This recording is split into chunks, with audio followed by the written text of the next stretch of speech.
Bienvenidas y bienvenidos a una nueva edición presencial de nuestro ciclo propio, El Intelectual y su Memoria, que organiza el Vicedecanato de Cultura e Investigación de la Facultad de Filosofía y Letras.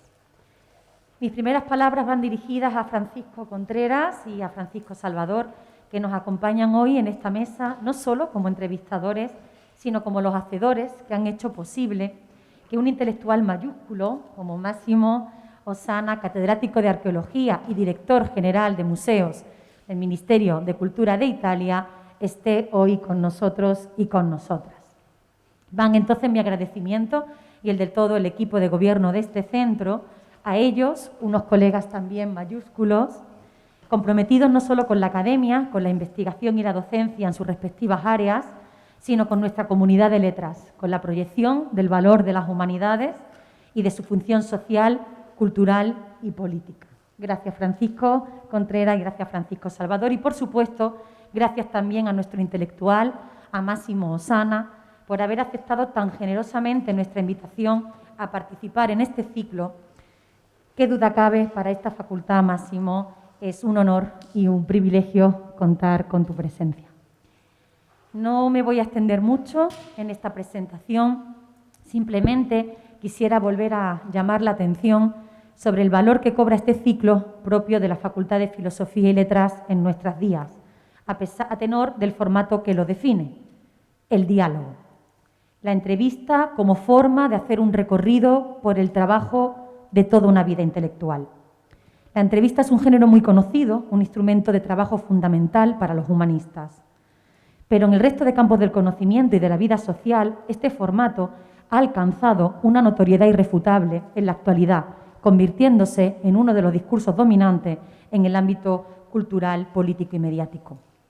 Su atractivo radica en que se trata de una forma dialógica anclada en la inmediatez de la palabra dicha en directo, espontánea, auténtica, y en su poder de brindar un retrato fiel de personajes conocidos que tienen visibilidad y gozan de un capital simbólico, atractivo y de interés para el público.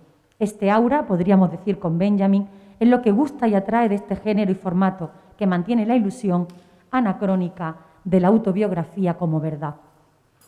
Pero hoy me gustaría recordar que esta práctica es prevalente en los medios de comunicación desde el siglo XIX y que nació ligada al afianzamiento del capitalismo y a la legitimación del ámbito de lo público como medio de construcción del espacio biográfico y de difusión de la obra y de las actividades de los entrevistados, ocupando un lugar secundario para el público académico y la crítica actual.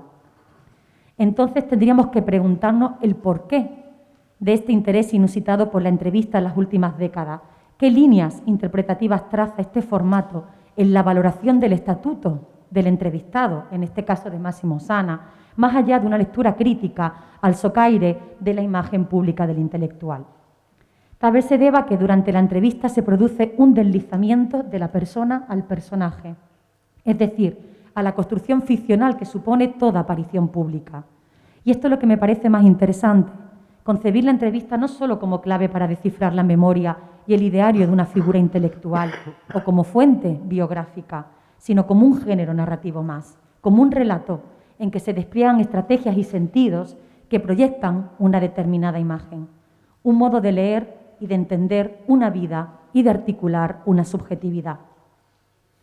Además, la entrevista hace inteligibles relaciones que no existen en otro lugar, causalidades, hallazgos e interpretaciones que enriquecen de otra manera el fundamento de las prácticas de las ciencias humanas y sociales, así como las posiciones intelectuales que tienen como autores, como personajes públicos los entrevistados.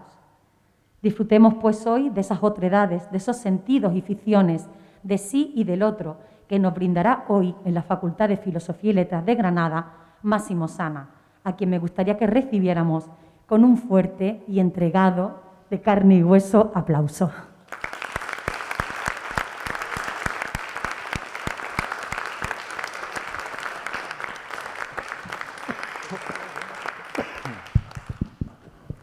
Hola, buenos días a todos. Quería comenzar dando las gracias a la Facultad de Filosofía y Letras Bueno, en general a la Facultad de Filosofía y Letras, históricamente, por generar este campo de encuentro y de conocimiento más directo de los intelectuales brillantes de nuestros tiempos. Esta serie se creó ya hace casi 4 décadas, ¿no? En los 80, y ha ido generando un corpus de excelencia difícilmente paragonable con otras universidades. Gracias a la facultad en general por haberlo creado y en este momento concreto por ofrecer la posibilidad e invitar al profesor Máximo Sarna. Por supuesto a él por su presencia, que como tendrán ocasión de ver es una persona de un gran interés para todos los que nos movemos en el mundo de las humanidades y con una proyección que yo recalcaría como un valor añadido en esta ocasión. No siempre el mundo de las humanidades participa en la gestión pública a gran escala de las humanidades y de la sociedad en general. No siempre se tiene en cuenta, no siempre se da esa ocasión y aquí tenemos un ejemplo claro de un académico que está al frente de una gran responsabilidad. Actualmente es el director de museos del Ministerio de Cultura en Italia y en su trayectoria científica anterior,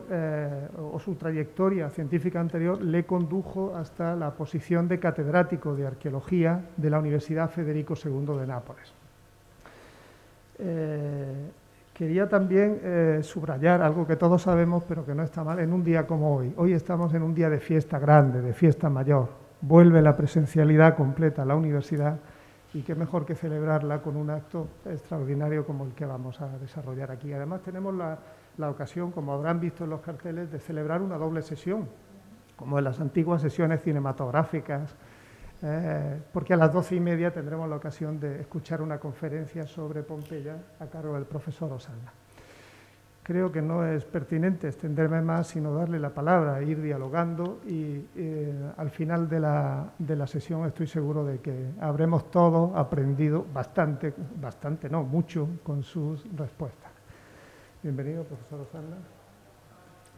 Quería en principio, se suele hacer en los intelectuales y su memoria, empezar desde los orígenes, porque un intelectual no surge de la nada, es fruto desde los primeros años de su formación de un largo recorrido que conduce hasta aquí.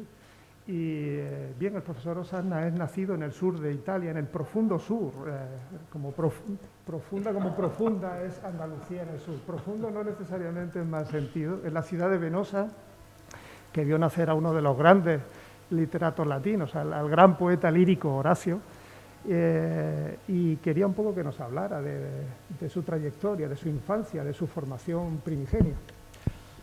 Gracias, entonces, gracias por la introducción y gracias por la invitación, porque verdad me da mucho gusto de volver en Granada, una ciudad que amo y en esta universidad donde ya he venido algunas veces. Y antes de contestar, quiero solo decir que nunca estudié el castellano, entonces me perdonáis si hablaré un idioma que más que castellano es un italiano, pero sí creo que se podría entender y si no me ayudarán los amigos que hablan muy bien italiano. Y entonces Venosa, sí, es interesante, me encanta de empezar de esta pequeña ciudad del sur de Italia, de la Basilicata, porque creo que es allí allá que empezó mi interés por las humanidades, por la arqueología. Venosa era la antigua Venusia, una ciudad romana, una colonia latina del tercer siglo antes de Cristo, y me acuerdo cuando al final de los años 60, cuando estaba a la escuela primera, se dice, ¿no? Me acuerdo que con los amigos nos íbamos con la bicicleta, con la bicicleta a visitar el parque arqueológico, que en este momento no era un parque arqueológico, eran ruinas abiertas, el contacto con la ruina era muy directo, no había un parque, no había una institución. Y me acuerdo que empezábamos también a hacer pequeñas excavaciones con 6 años, 7 años. Y me acuerdo que una vez que hemos encontrado un esqueleto. Era una cosa que me emocionó muchísimo, me acuerdo. Y después este interés siguió también en en casa de mis padres, porque había muchos libros, eran intelectuales, había muchos libros. Empecé con las humanidades, a leer mucho. Entonces Venosa y la familia creo que han sido muy importantes para empezar este interés que nunca dejé. De verdad se puede decir, desde cuando tenía 6 años hasta ahora, para mí la antigüedad, la arqueología, el interés para la escultura en general es muy, muy importante. Sí, sí.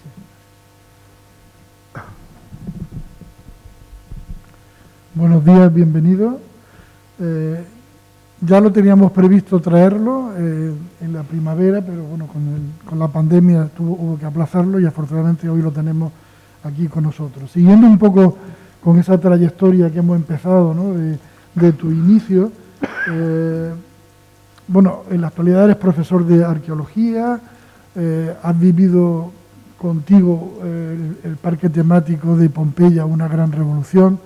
Pero a mí me gustaría volver un poco a tu formación universitaria, ¿no? En Perugia y preguntarte si siempre tuviste claro que la arqueología clásica, la arqueología romana era tu mundo. ¿Nunca tuviste la tentación de la prehistoria, de otros ámbitos? Ahora tengo que acordarme qué pasó. Yo creo que como he dicho, la pasión para estudiar arqueología en la antigüedad era muy viva y creo muy clara. Me acuerdo también que antes de ir en Perugia porque había el profesor Torelli, que era muy famoso, entonces toda la gente que me aconsejó me dijo, para hacer arqueología tienes que ir en Perugia. Antes de ir tenía algunas dudas, porque había mucha gente que me decía, ¿qué haces con la arqueología? Eran los años 80, ¿qué haces con la arqueología? No es una cosa donde puedes encontrar un trabajo, me decían. Puedes encontrar un trabajo solo como profesor de la escuela, no creo que te vas a hacer arqueólogos. Entonces un poquito de dudas me venían. Y la otra cosa que pensaba que podría hacer era la arquitectura. Pero es que la matemática nunca me gustó, entonces no creo que podía ser una dirección para mí. Al final me acuerdo también mi madre, mis padres eran muy convencidos, no, si tú tienes la pasión de arqueología, tienes que hacer esto, porque tienes que hacer lo que te gusta. La pasión es importante para realizar algo. Entonces, al final he ido en Perugia sin dudas y estoy contento de esto. Sí, bueno, Perugia es el privilegio cuenta con el privilegio de tener a grandes maestros de la arqueología clásica, empezando por Bianchi Bandinelli, que creó un poco escuela. Es curioso como en una ciudad de provincias podía radicarse quizá la principal escuela de arqueología clásica de la Italia del momento. Y bien, continuando con ese recorrido también, porque puede ser útil a los alumnos que están aquí, después de tu formación como licenciado di laurea, la formación doctoral y también fue en Perugia, y la postdoctoral, ¿cómo fue un poco eso? Porque tengo entendido, bueno, conozco que hay una dimensión internacional importante. Sí, acabé la carrera en Perugia con Torelli, con una tesis sobre el sur de Italia, sobre itálicos una necrópolis itálica cerca de Venosa, porque yo quería siempre hacer algo que tenía relación con mi ciudad. Y al principio, después empecé con otros intereses. Entonces acabé la carrera en Perugia y después tenía que decidir qué hacer. Y me acuerdo que Torelli me dijo, hay una escuela italiana de arqueología en Atenas, ¿por qué no haces el concurso para...? Y yo pensaba, al principio no tenía este interés por la Grecia, era más por l'Italia. Pero digo, puede ser una experiencia interesante, me voy. He hecho el concurso, gané esta beca y pasé un año en Atenas. He transformado todos los intereses que tenía, porque desde ese momento me interesó muchísimo la arqueología griega. Y empecé trabajando sobre los griegos, y cuando volví empecé el doctorado en Perugia. Quería hacer algo que estaba muy cerca de la Grecia. Entonces empecé con la Magna Grecia, con la colonización griega en Italia meridional. He hecho una tesis sobre los territorios de las colonias griegas de la costa iónica de Italia, de la costa oeste. Y después después del doctorado, me volví otra vez en Grecia, porque era una pasión. Y hace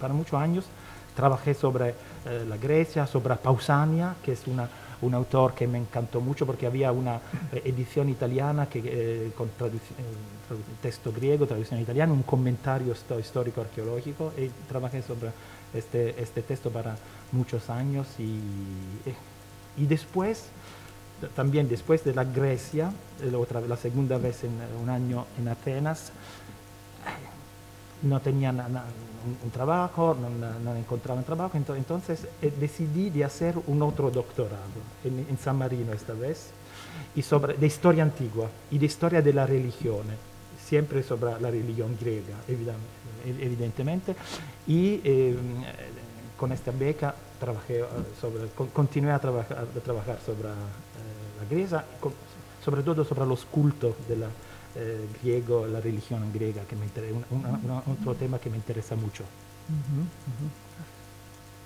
Oh, perdón. Bueno, como director de la Escuela de Doctorado me interesan mucho los temas de doctorado, ¿no? Y, en fin, has comentado que hiciste 2 doctorados, uno en San Marino, ¿no? Y bueno, me gustaría que nos comentara, porque a mí hay algo que siempre me ha sorprendido mucho de Italia y de la universidad italiana, y es lo difícil que es hacer un doctorado en Italia. De hecho, aquí en la Universidad de Granada tenemos numerosos italianos que vienen a hacer la tesis doctoral aquí.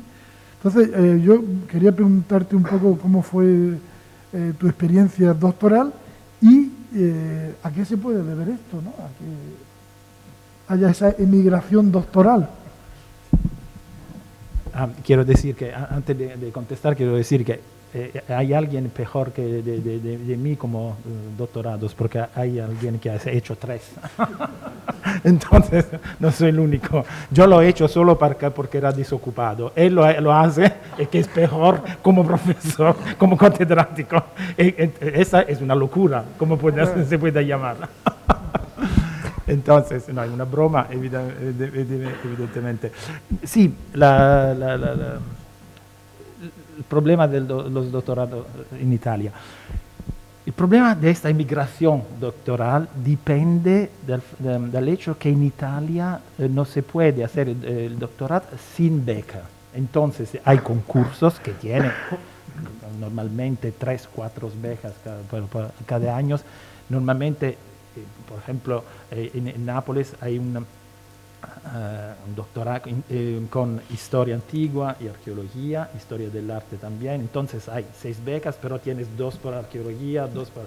Es claro que hay mucho más estudiantes que quieren hacerlo, entonces, y intentan en otra universidad, la misma cosa en otra universidad. Pero ahora va a cambiar porque hay muchas becas doctorales. Un ejemplo, en Nápoles acabamos de crear una nueva escuela normal superior, que es como el sistema de Pisa, que hasta ahora depende de la Federico II, pero va a ser divenir autónoma. Y allá tenemos 6 becas de arqueología, porque es un programa que creé yo sobre la arqueología del Mediterráneo. Y si hay estudiantes de Granada, verdad, con placer los prendemos en Nápoles. Y normalmente ahora es difícil de encontrar estudiantes tan buenos que para todas las 6 becas de arqueología, pero tenemos también la posibilidad de prender estudiantes de arquitectura, porque es un programa de la arqueología, de la investigación hasta la gestión. Entonces, por los parques arqueológicos, los arquitectos son muy importantes para la gestión, para la conservación, como en lugares como Pompeya. Y por eso que hemos creado este nuevo percurso que interdisciplinar, multidisciplinar e interdisciplinar, que creo que es muy importante porque nuestros estudiantes hoy tienen que aprender que trabajar en las humanidades, trabajar con las culturas es una cuestión compleja que necesita competencias no solo especialísticas. ¿Qué significa? No significa que un estudiante de arqueología tiene que ser también arquitecto, pero que puede dialogar con los arquitectos, puede comprender los problemas y juntos pueden trabajar. Esta es una lección que he aprendido en Pompeya, donde cuando llegué yo había los arquitectos que hacían las conservaciones, los arqueólogos hacían las excavaciones, los restauradores la pintura, y no hablaban. Entonces se hacían cosas que, verdad, una locura. Y al final empezamos proyectos donde había equipos interdisciplinares. De verdad, voy a hablar de esto también en la conferencia después, verdad, se transformó la imagen de Pompeya. Sí. Sí, yo tenía una pregunta preparada más o menos a esta altura que coincide con lo que acabas de exponer.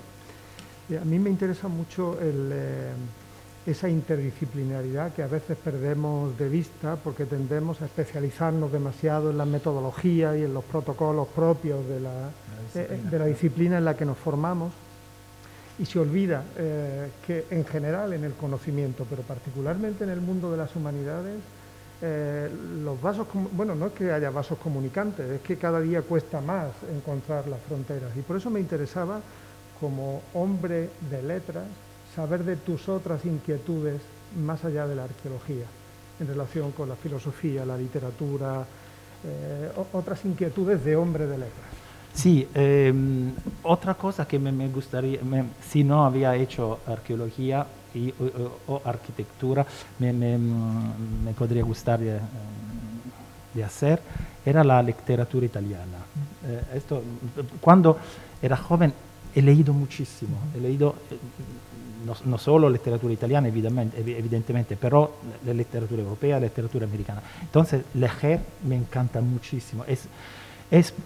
Lo siento mucho que después del trabajo en Pompeya, este trabajo como director general de los museos italianos, hay siempre menos tiempo para dedicarlo a estímulos como esto, que son muy importantes, porque leer de otro, leer de la vida, te enseña también a trabajar mejor en tu profesión. Entonces yo creo que es muy importante de leer de cultura, no solo de la arqueología, de la antigüedad, también se hace trabajas como director de Pompeya o catedrático de historia antigua en Granada.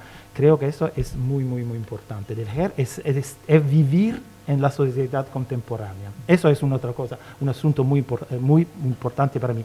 Estudiar antigüedad no significa que isolarse en el pasado. Significa estudiar el pasado y entender lo que sirve en nuestro mundo contemporáneo. Si Pompeya es visitada con 4 millones de visitadores, significa que hay un interés que no es solo de especialistas. Entonces, algo significa por la historia, por la sociedad contemporánea. Tenemos que entender esto, que no es como estar en una campana de vidrio, como se dice, una campana de vidrio en la antigüedad e isolarse, ma es trabajar sobre la antigüedad con la cabeza en el mundo contemporáneo.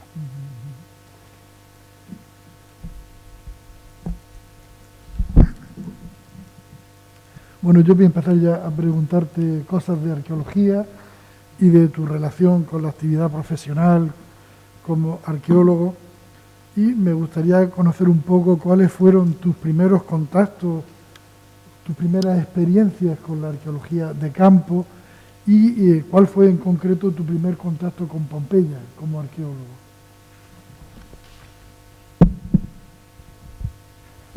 Con Pompeya es interesante porque cuando tenía 14, 15 años, cuando decidí que estaba seguro que la arqueología era mi trayectoria, mi camino, me acuerdo que mi padre organizó un viaje para ver Pompeya, Herculano, Paestum, que no había nunca visto. Y me acuerdo muchísimo de la impresión que me ha hecho este lugar. Nunca había pensado que un día iba a ser el director de Pompeya. Esto no lo había nunca pensado, tampoco una semana antes de ser nombrado, porque esa era también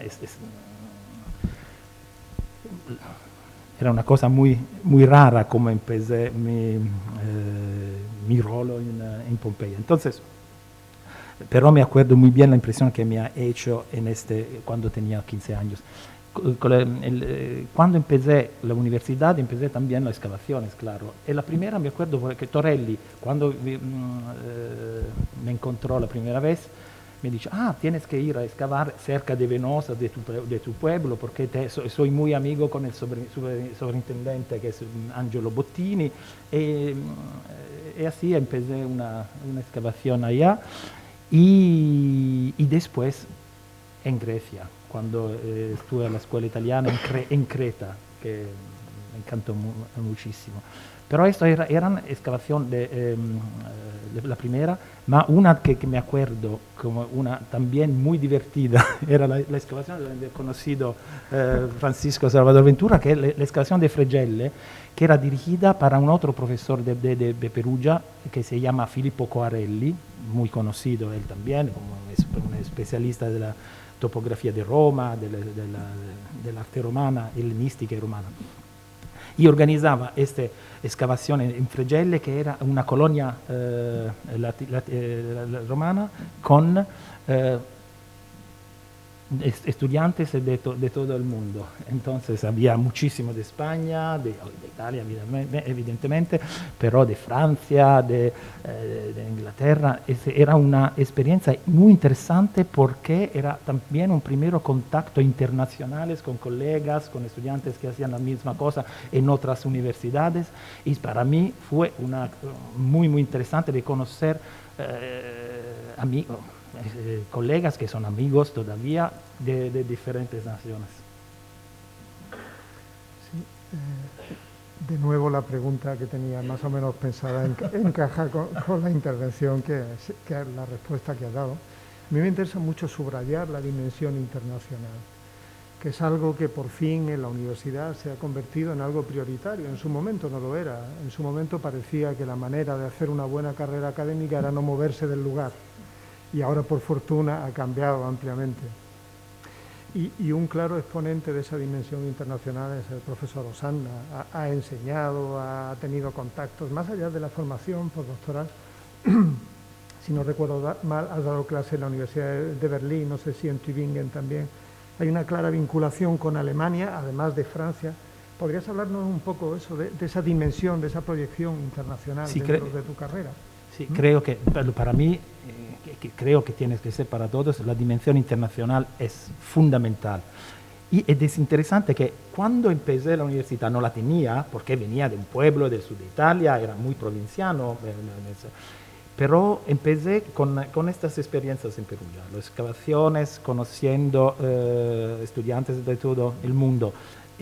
La Grecia, después de la carrera, un año en Grecia, que significaba conocer también allá colegas que de las otras escuelas extranjeras, franceses y de América y de todo el mundo. Y que me acuerdo, cuando volví de Atenas, empecé el doctorado en Perugia, pero pregunté a Torelli, quiero hacer otra experiencia, esta vez en Alemania, porque quería aprender el idioma. Y me acuerdo que él me dijo, sí. Y yo pregunté, quiero ir en Berlino. Él me dijo, no, porque en Atenas la movida estaba ya muy vivaz, te vas en Tübingen, que era... Tübingen no era una ciudad de mucha animación, se puede decir, pero era una universidad interesante. Pasé un semestre en Tübingen y después, cuando acabé el doctorado, tuvo esta beca Humboldt Stiftung, he ido en Heidelberg y después en Berlín. Entonces pasé mucho tiempo en Alemania, porque en este momento era un lugar muy interesante por la arqueología, con personajes como Tonio Hölscher o Zanker, era muy interesante. Ahora es menos interesante, creo, el panorama de Alemania, pero en este momento, en los años 90, era muy, muy interesante.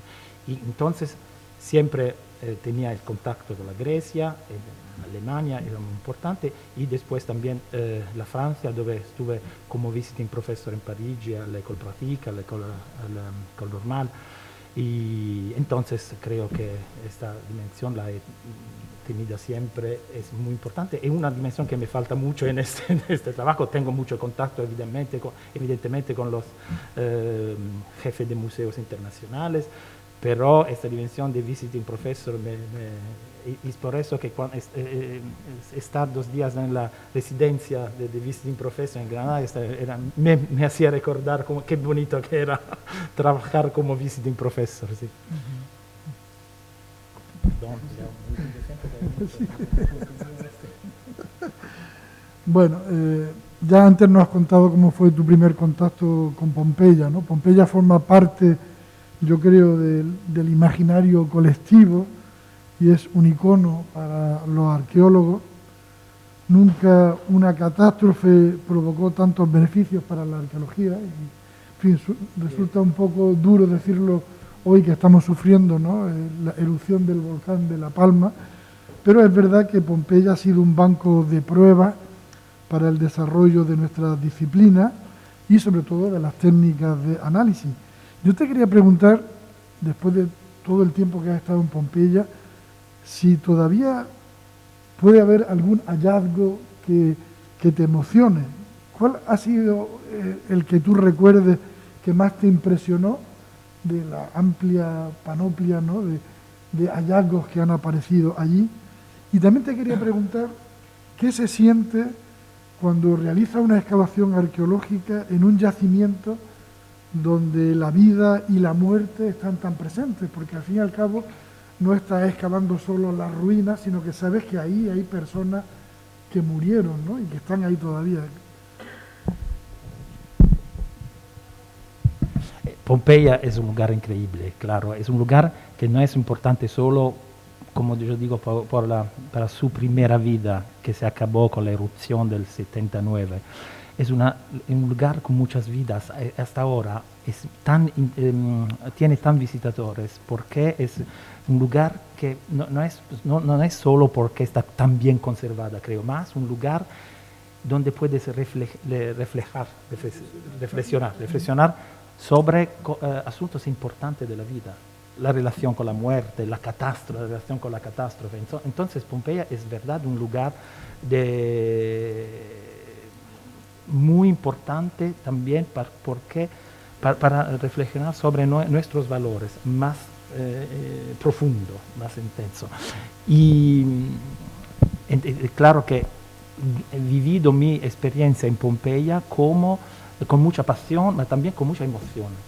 Y para todo esto, también los que dices tú, es un lugar donde se siente la muerte, se siente la catástrofe. Cuando estás en Pompeya siempre ves el Vesubio que está enfrente y te acuerdas lo que pasó a los pobres pompeyanos en 79. Y es una ciudad donde había un terremoto 17 años antes de la erupción, terrible. Entonces, es una ciudad donde piensas siempre a cuánto efímera es la vida y cuánto es las catástrofes naturales son presentes en nuestra existencia. Pero a mí me emocionaba también un sentido positivo. Ver resurgir la antigüedad tan intacta es una experiencia, creo, como lo fue en el siglo XVIII, que de repente la antigüedad de Pompeya con la pintura, con estos colores, fue una influencia increíble para la cultura europea. Hemos hecho una muestra bonita en Nápoles que se llamaba Pompeya y Europa para explicar esta influencia de Pompeya con materiales que venían de la España, del siglo XVIII hasta la Francia, porque de verdad Pompeya fue un lugar que influenció muchísimo la cultura europea. Es importante si tú trabajas allá y te da pasión y emoción. Más descubrir, como decía, empezar otra vez las excavaciones fue para mí una experiencia única, porque en Pompeya no se excavaba desde el final de los años 60. ¿Por qué? Se decía, era un tabú, no se puede excavar en Pompeya. Hay 20 hectáreas todavía de la ciudad que están virgen intacta. Pero se decía, no se puede excavar porque hay mucho a conservar. Muy bien, pero si se caían muros hasta el 2010 cada día, significaba que algo pasaba. No había excavaciones, no había conservaciones. Entonces, yo empecé con el problema de conservaciones. Cuando hemos acabado todo este proyecto de conservación de toda la ciudad, hemos empezado otra vez a excavar. Al principio he tenido muchas críticas de algunos más conservadores, ¿no? Pero era de verdad fundamental desde el punto de vista científico, porque documentar hoy una excavación de Pompeya no es lo mismo que de los años 60. De los años 60 de excavación no tenemos nada. Dibujos, tenemos una carnet con apuntos, verdad nada, y algunas fotografías. Ahora con la nueva tecnología que tenemos, puedes documentar en 3D toda la estratigrafía. Entonces tiene un patrimonio que tú puedes dar a las próximas generaciones que pueden hacer otra vez las excavaciones en el computador, ¿no? Entonces desde el punto de vista científico era una experiencia increíble, pero también del punto de vista emocional, porque empezar a excavar los lapilos es la piedra ligera del vulcano, y ver sortir las pinturas, los objetos, porque en Pompeya es increíble, los objetos tienen todavía una biografía muy reconocible, porque estaban usadas en este momento. Encontrar víctimas que tenían objetos, que tenía una lámpara, una llave, porque pensaba de volver otra vez en su casa. Es una cosa muy tocante, porque es verdad estás enfrente de la vida y de la muerte, y eso no se tiene que olvidar. Sí. Es apasionante. Pompeya, si empezamos por ahí, así unimos con la conferencia después. Yo tenía mucho interés también en que nos hablaras un poco de tu experiencia académica, de tu desembarco como responsable docente y de investigación en la Universidad de la Basilicata, una universidad joven que se creó en los años 80, sí. Si no recuerdo mal. Era la única región de Italia que no tenía universidad, si no me equivoco. Un poco, ¿cómo se pone en marcha en una universidad los estudios relacionados con arqueología, que luego además tuvieron una gran proyección con la Escuela de Especializaciones en Matera? Un poco. Sí, eso, yo digo, es un destino, porque yo siempre quería ir al extranjero, después quería ir a ser profesor a Berlín, a París, y donde empecé en Basilicata, que es una cosa muy rara, porque en este momento yo estaba en Alemania con esta beca doctoral, postdoctoral, y había decidido de hacer la habilitación en Alemania y seguir mi carrera allá. Me llamó mi madre y me dijo, tú sabes que hay un puesto de ricercatore, se llama, investigador en Pompeya, en Potenza, en Basilicata. Yo digo, no, por favor, no quiero. Llamé también a Torelli, que me dijo, sí, para hacer una experiencia de concurso puedes ir, no creo que vas a ganar porque sabes cómo son las cosas, seguro no es para ti. Entonces estaba muy tranquilo. Y al final pasó que gané este puesto y empecé en Basilicata. Y me acuerdo que decía a Torelli, yo estoy solo 3 años, no puede estar más. Y al final fue una experiencia muy interesante porque había en Matera, que es una ciudad muy interesante, una escuela de especialización de arqueología post carrera.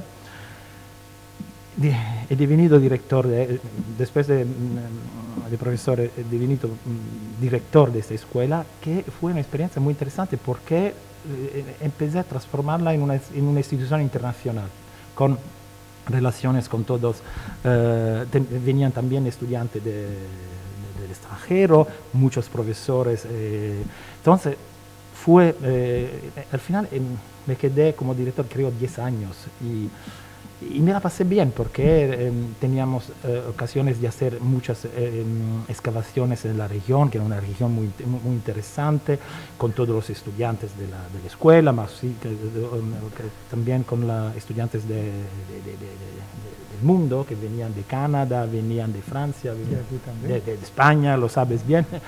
Y hemos hecho el Erasmus, ¿no? También juntos. Entonces fue una experiencia que al principio estaba muy desilusionado. Empezar en una nueva... me decía siempre, estoy en Heidelberg, una de las más antiguas del mundo, y me voy en Basilicata, la más reciente del mundo. Pensaba que era una cosa un po' una diminutio capitis, pero al final encontré... que era una experiencia muy interesante, porque en un lugar joven, una institución joven, se puede hacer mucho. Esto, por eso que pasé años muy interesantes.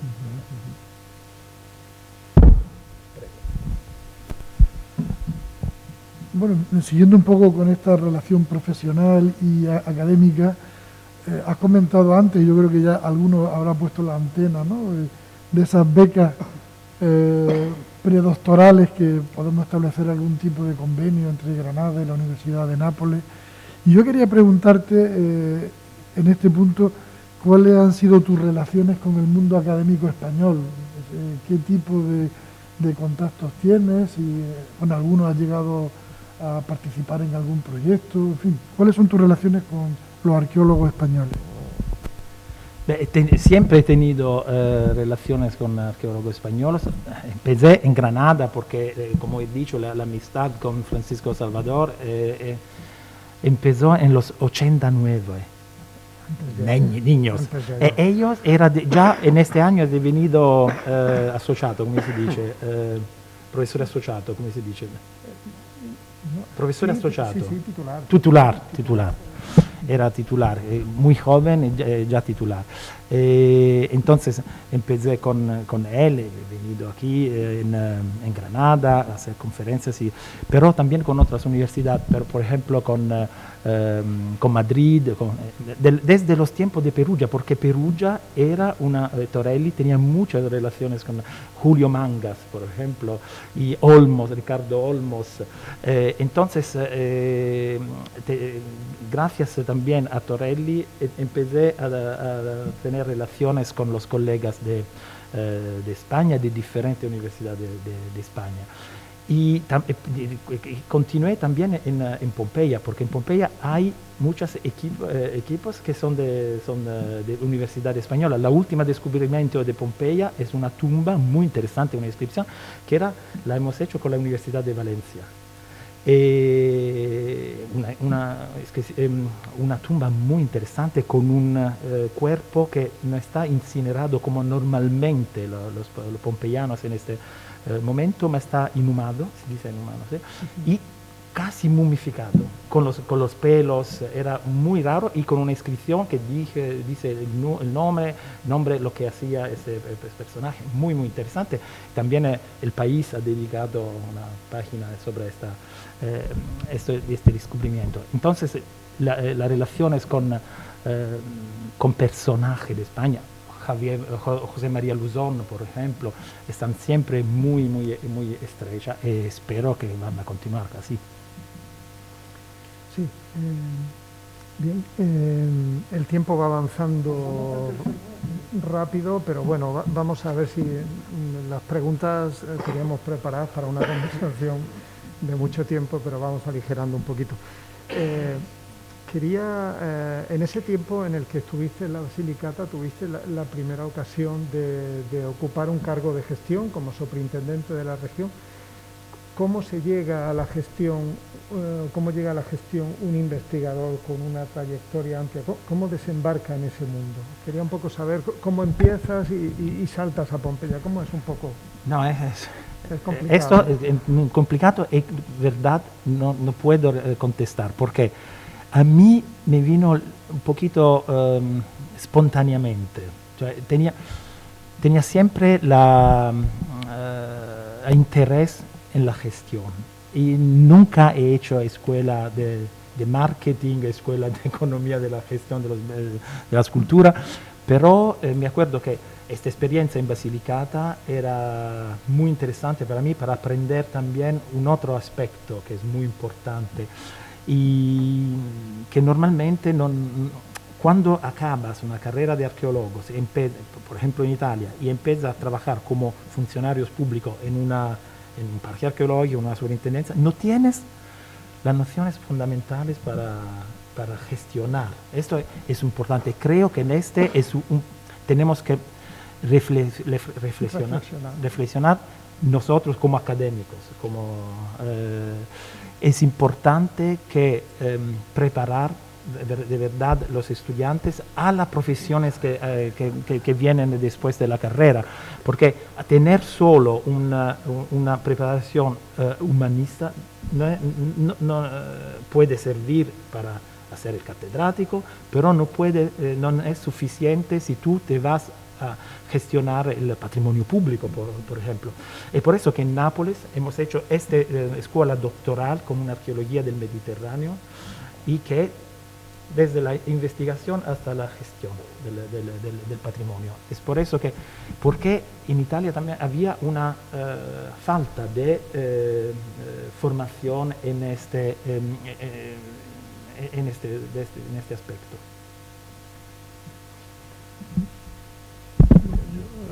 Voy a avanzar un poco en las preguntas, ¿no? Porque ya nos has hablado de tu dimensión internacional, tus relaciones con Mario Torelli, con Quarelli, y voy a pasar un poco más al bloque más de actualidad y de proyección, ¿no? Y a mí me gustaría que me hablaras, porque vamos, yo cuando pienso en Pompeya pienso en los retos de la gestión, ¿no? Es decir, pienso lo que puede suponer hacerte cargo de ese yacimiento enorme. Me imagino que en la conferencia nos contará algo, pero yo quería preguntarte por dos cuestiones, ¿no? La primera, ¿cómo se puede armonizar la sostenibilidad de un yacimiento arqueológico que recibe 4 millones de visitas? ¿Cómo se puede hacer sostenible? Imagino que yo he visto imágenes tuyas, ¿no?, en la pandemia, paseando solo por las calles de Pompeya sin visitantes, y decía, bueno, tiene que estar disfrutando realmente del yacimiento, ¿no? Es decir, sintiendo cada casa, cada estructura. ¿Cómo se puede armonizar ese éxito de visita con una sostenibilidad del yacimiento? Y por otro lado también, ¿cómo se puede coordinar de manera efectiva? Porque en Pompeya hay muchos equipos trabajando y de países distintos. Has hablado de Valencia.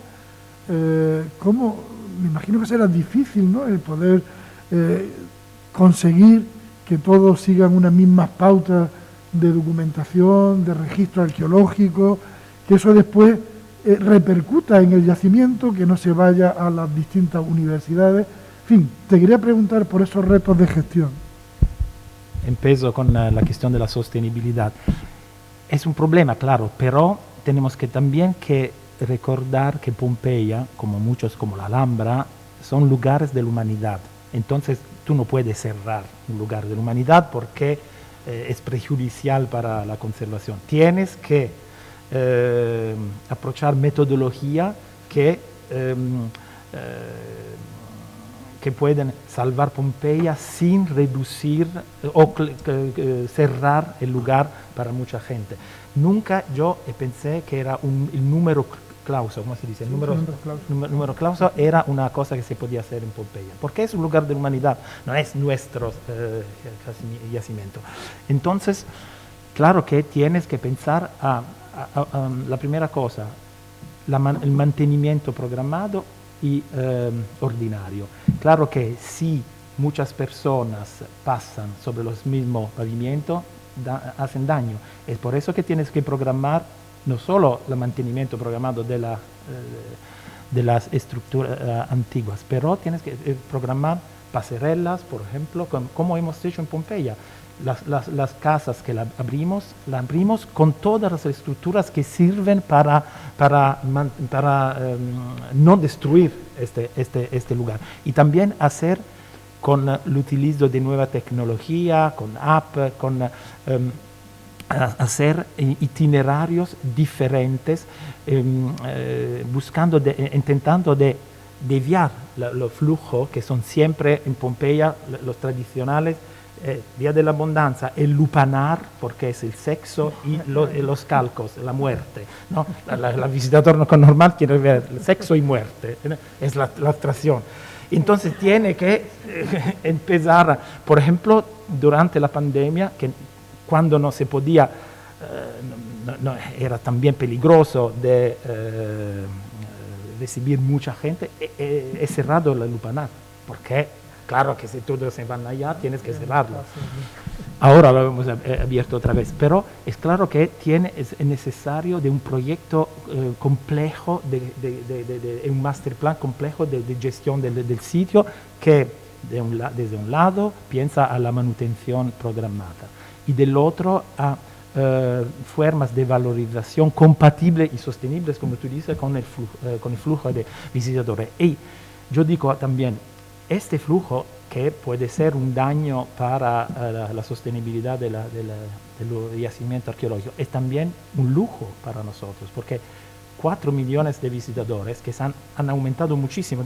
Cuando llegué en el 2014 eran 2.300.000, en el 2019 4. ¿Qué significa? Que el budget de Pompeya pasó de 20 millones de euros a 40. Y 40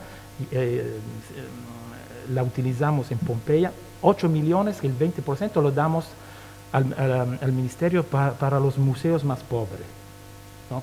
para sostener también. Pero los otros 32 millones se quedan en Pompeya, que significa hacer restauraciones, hacer proyectos de valorizaciones, hacer mantenimiento, es importante. Entonces, claro que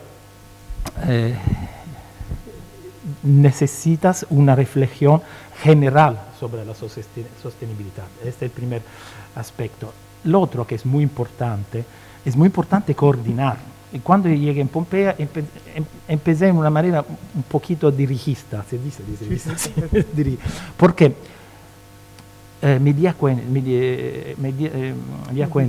cuenta que había en el pasado muchas investigaciones de universidades italianas extranjeras que pero pensaban solo a la investigación y al interés personal de investigadores que querían hacer publicaciones para la carrera, sin pensar que era un lugar tan delicado que tenía que ser también tratarse con una sostenibilidad. Entonces, ¿qué pasaba? Que hacían excavaciones en una casa para investigar la estratigrafía más antigua. Dejaban en una habitación, por ejemplo, un agujero, un buco, ¿no? Un agujero, de la excavación, sin pensar que era dejar la tierra en una habitación, el agujero en el otro, era una cosa que no se podía abrir más esta casa. Y la dejaban así, ma la cosa peor es que toda la documentación se la llevaban. Entonces hemos empezado el grande proyecto con proyecto de restauración muy compleja sin saber dónde se había exactamente excavado porque no teníamos la documentación. Entonces es por eso que hemos hecho un archivo informático muy refinado para contener toda la documentación. Hemos empezado preguntando, si tú quieres volver a investigar en Pompeya, tienes que dejar todas las documentaciones. Claro que el aspecto intelectual es importante, no tenemos, Pompeya no quiere la documentación para hacer publicaciones, ¿no? Para utilizarla para la gestión. Claro, si tú, el investigador que va a publicar lo que ha descubierto, pero tienes que dejar todos en Pompeya. Entonces, este coordinamiento es muy importante y sobre todo no se puede dejar investigar donde uno investigador quiere, porque tiene que ser siempre sostenible y compatible con los programas de valorizaciones y de conservación del parque. Esa es la primera cosa, después se puede hacer. Sí, nos queda tiempo para un par de preguntas o tres ya. El tiempo va avanzando mucho. Yo tenía mucho interés también, profesor, que nos hablara del tema de la imagen de Pompeya, de la proyección, porque antes has mencionado esa exposición de Pompeya y la Europa, donde se hizo un repaso desde los descubrimientos hasta la Segunda Guerra Mundial con un catálogo, etc. Pero es cierto que desde que asumiste la dirección, Pompeya está presente en nuestras vidas más que nunca. Cuando no aparecen en los periódicos, aparecen en documentales. Y se han realizado varios documentales para la televisión italiana, francesa, alemana, etc.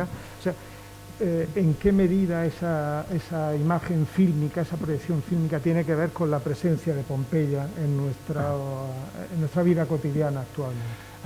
Yo creo que los proyectos que tenemos de conservación, de investigación, no pueden olvidar la importancia de la comunicación científica y divulgativa.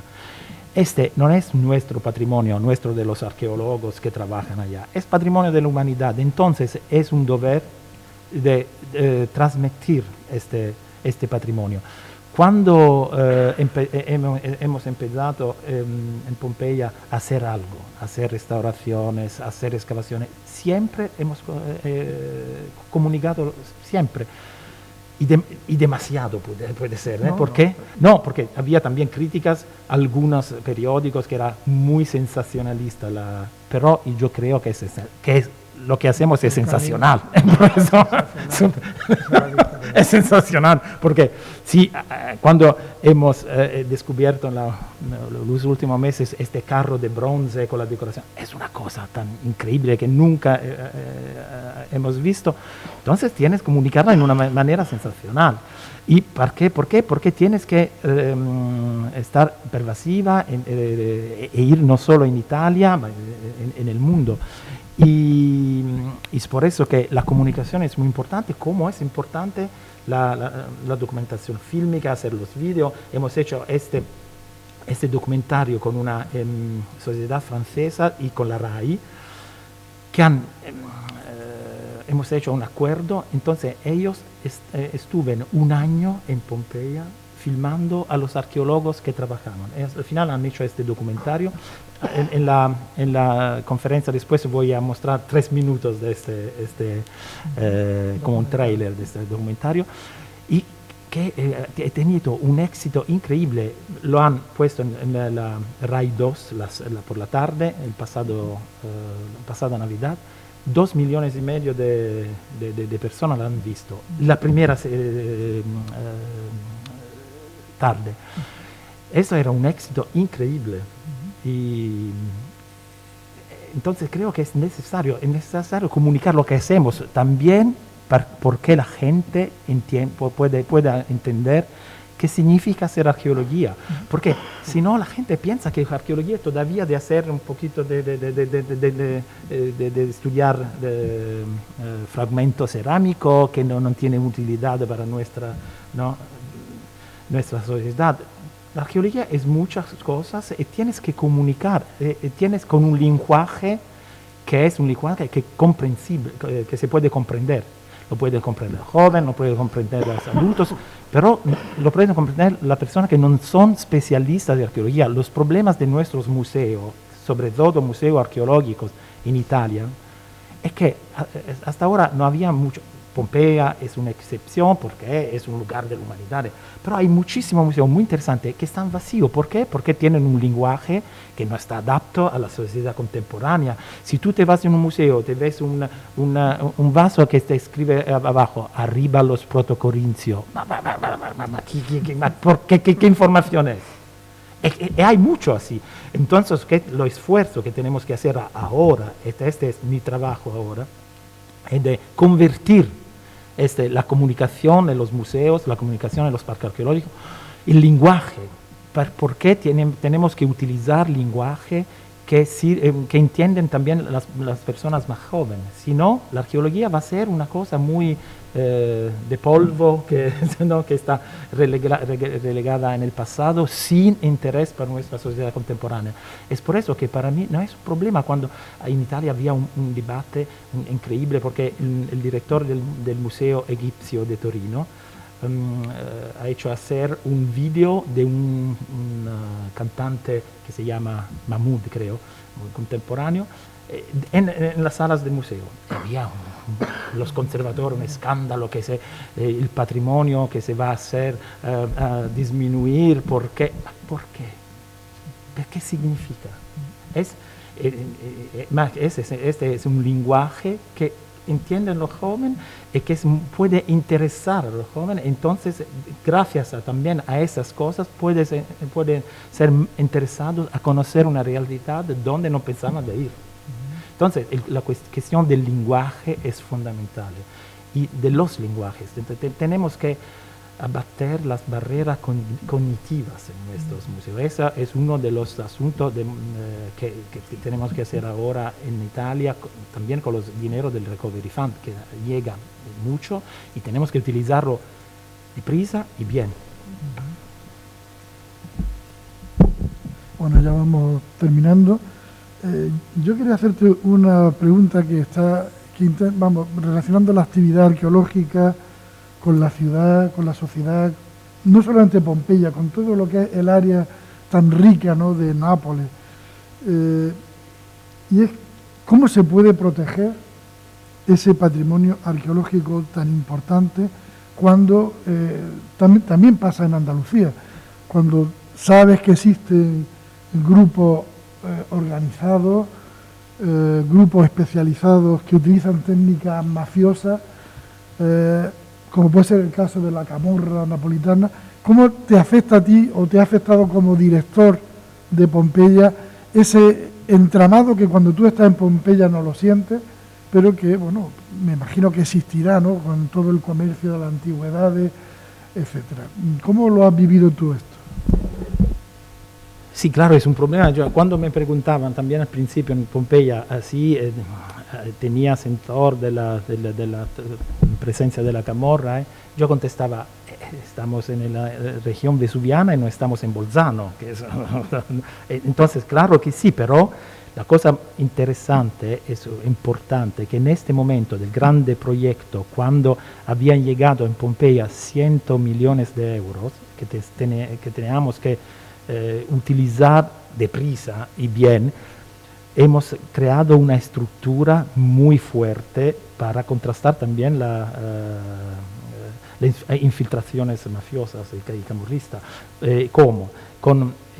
Al lado de mí estuve para 2 años al principio un general de los carabineros, Giovanni Nistri, que después es devenido el jefe de los carabineros en Italia, y con él, que era responsable para legalidad, para anticorrupción, hemos trabajado juntos para, y sobre todo en las licitaciones públicas, que era un problema, porque el problema no es la camorra que llega con la pistola, el problema es empresas que pueden entrar en Pompeya con licitaciones públicas. Y es por eso que tienes que controlar todo, preventivamente las empresas que llegan, que participan a una licitación pública y la que gana. Hemos tenido también problemas con este control capilar, hemos tenido problemas con 2 empresas que al fin, habían empezado el trabajo y después la prefectura de Nápoles nos ha dicho que no estaban más en la lista blanca, sino en la lista negra, que significa que tienen problemas. Entonces teníamos que cerrar acabar con estos, empezar con el segundo, pero claro, a decirlo es muy fácil, hacerlo es más difícil porque hay muchas responsabilidades también económicas, pero digo, con grande proyecto quello que puedo decir que había una presencia del Estado muy fuerte, que era, no me sentía solo, eso es importante. Sí, creo que va siendo conveniente. Sí. Una última pregunta, que quizá nos pueda servir un poco para cerrar esta sesión. Esto es una pregunta del millón que probablemente no tenga respuesta clara, pero sería interesante una valoración desde tu trayectoria y tu posición ahora mismo, una valoración a futuro de la arqueología y los estudios de la antigüedad. Un poco, ¿cómo ves el futuro de la arqueología clásica y de los estudios sobre el mundo antiguo? Sí, yo creo que es una... hay la posibilidad de contestar. Porque yo veo que, de verdad, del Observatorio de Italia, hablo yo, que también la experiencia de Pompeya, o sea, hablar siempre de Pompeya al principio mal y como escándalo y después progresivamente como cosas buenas que se hacían hasta la descubierta. Tú sabes que se puede decir que hay un interés ahora en Italia muy intenso para la arqueología que antes no había. La función de Pompeya creo que es muy importante porque también la gente común habla de Pompeya. Cuando se salió de la excavación Termopolio, que era un restaurante de street food, decían los periódicos, me acuerdo también los taxistas en Nápoles, en Roma, no solo en Nápoles, también en Roma, en Milano, hablaban de este Termopolio. Era una cosa increíble, porque todos se volvían locos para estas cosas, porque la hemos comunicado bien, la hemos en una manera justa, yo creo, y pervasiva. Y al final, verdad, todo habla. Si yo iba en una comida, me decían, el director de Pompeya, el street food, qué bien, qué cosa interesante, qué cosa...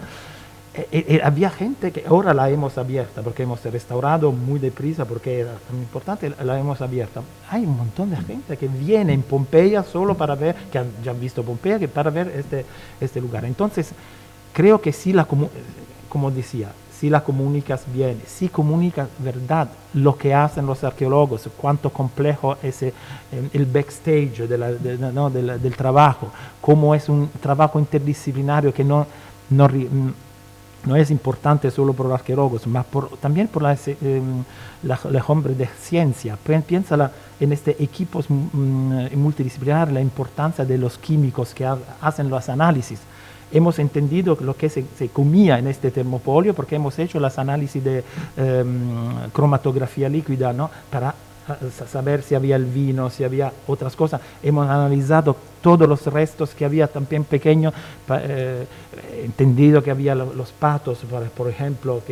Entonces, esa es muy interesante porque te hace hablar de la dieta mediterránea y los orígenes. Y la gente interesa mucho de entender cuándo un fenómeno se empieza históricamente o idealmente y enfrentarse con la antigüedad y con la origen de nuestras actitudes. Esto es muy importante y lo veo, claro, Pompeya había un rol, pero también la riforma de Franceschini, del ministro Franceschini sobre los museos, porque esta reforma italiana fue muy interesante, porque después de la reforma los museos han subido de visitadores del 50% generalmente. Una tensión, porque se discutía sobre los directores internacionales. Franceschini decidió que los museos tenían que, los más importantes, que son 40, se buscaba el director con una licitación internacional. Entonces había muchos extranjeros y había también un debate, los conservadores, que tenemos muchos italianos inteligentes, bravos, ¿por qué no tenemos que tomar un alemán o un francés? ¿No? Y había también problemas jurídicos, un debate increíble al principio. Ahora es una cosa normal que en Pompeya mi sucesor es un alemán que tiene la ciudadanía italiana ahora porque está en Italia, era el director de Pestum, que ahora llego en Pompeya y el director del Museo Nacional Romano es un nuestro amigo que se llama Stéphane Verger, que viene de París, de l'École Pratique de París. Tenemos de verdad directores internacionales. Eso es muy importante. Este debate transformó también la actitud de la gente normal en frente de los museos. Y ahora son visitados muchísimo. Mucha más gente, ¿no? Bien, no sé, Paco, Sí, ¿quieres? yo no voy a hacer ninguna pregunta ya para finalizar. Deciros que bueno, el formato del intelectual y su memoria es este. Yo sé que vosotros queréis preguntar cosas, pero como ahora después tenemos la conferencia, en la conferencia sí abriremos un turno de preguntas para que hagáis preguntas sobre la conferencia o sobre cualquier aspecto que os pueda interesar, ¿no?, de Máximo Osana. Yo espero que en los próximos años podamos volver a hablar contigo de tu gestión de los museos, que no hemos hablado nada. Pero vamos, los museos también nos interesan mucho, a los arqueólogos y a los historiadores. Mucho conocimiento está ahí oculto en los museos. Está el tema de las nuevas tecnologías. En fin, hay todo un campo que hablaremos posiblemente en los próximos años si sigues de director general y no te nombras ministro, porque después de la carrera que llevas. Y también comentarte que bueno, en el mes de octubre vamos a hacer un viaje a Sicilia y a Pompeya y Herculano con alumnos de la facultad y esperamos poder visitar todos estos sitios maravillosos que nos has dicho. Y nada, muchas gracias por vuestra presencia. Imagino que Paco o Ana quieren ya... Sí, bueno, yo solamente quería remitirme a las palabras del inicio, en las que os convidaba a conocer al profesor Osana y con el convencimiento de que el aprendizaje iba a ser claro. Creo que no hay ninguna duda al respecto y de que no solo el aprendizaje, sino la cordialidad, la amabilidad, la cercanía del profesor Osana nos ha conquistado a todos y ya sabe que esta es su casa, que cada vez que quiera venir lo esperamos con los brazos abiertos. Gracias. Muchas gracias al profesor Osana.